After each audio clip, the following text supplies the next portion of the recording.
ഏയ് ഏയ് ഇപ്പം എവിടെ തിരിഞ്ഞാലും ഇതേ കേൾക്കാനുള്ളൂ. AI അഥവാ ആർട്ടിഫിഷ്യൽ ഇൻ്റലിജൻസ്, മലയാളത്തിൽ പറഞ്ഞാൽ നിർമ്മിത ബുദ്ധി. ഇപ്പോഴത്തെ തരംഗമായ ആർട്ടിഫിഷ്യൽ ഇൻ്റലിജൻസിനെ കുറിച്ചാണ് ഇന്ന് നമ്മൾ സംസാരിക്കുന്നത്. കാലങ്ങളായി AI രംഗത്ത് പഠനങ്ങളും പരീക്ഷണങ്ങളും കണ്ടുപിടുത്തങ്ങളും നടക്കുന്നുണ്ട്.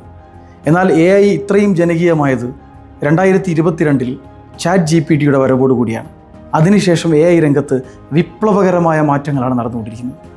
വിദ്യാഭ്യാസം, ഭാഷാ പഠനം, ബിസിനസ്, സിനിമ, പാട്ട് തുടങ്ങി സകല മേഖലകളിലും ഇന്ന് AI ടൂളുകൾ ഇറങ്ങിക്കഴിഞ്ഞു.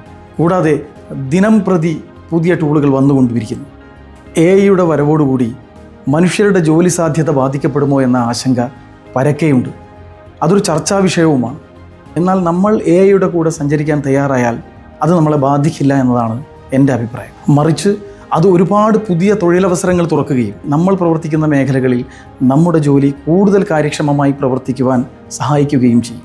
AIയെ ഒരു ഭീഷണിയായി കാണാതെ അതിനെ ഒരു സഹായിയും സുഹൃത്തുമായി കണ്ടുകൊണ്ട് അത് പഠിക്കാനും നമ്മുടെ മേഖലകളിൽ ഉപയോഗിക്കാനും നമ്മൾ തയ്യാറായാൽ തീർച്ചയായും അത് വലിയ മാറ്റങ്ങൾ കൊണ്ടുവരുമെന്നുള്ള കാര്യത്തിൽ യാതൊരു സംശയവുമില്ല. ഇന്ന് AI ടൂളുകൾ നമുക്ക് ഉപകാരപ്രദമായ കാര്യങ്ങൾക്ക് വേണ്ടി മാത്രമല്ല, തട്ടിപ്പിൻ്റെ മേഖലകളിലും വളരെ സമർത്ഥമായി വ്യാപകമായി ഉപയോഗിക്കപ്പെടുന്നുണ്ട് എന്നതുകൂടി നമ്മൾ മനസ്സിലാക്കണം.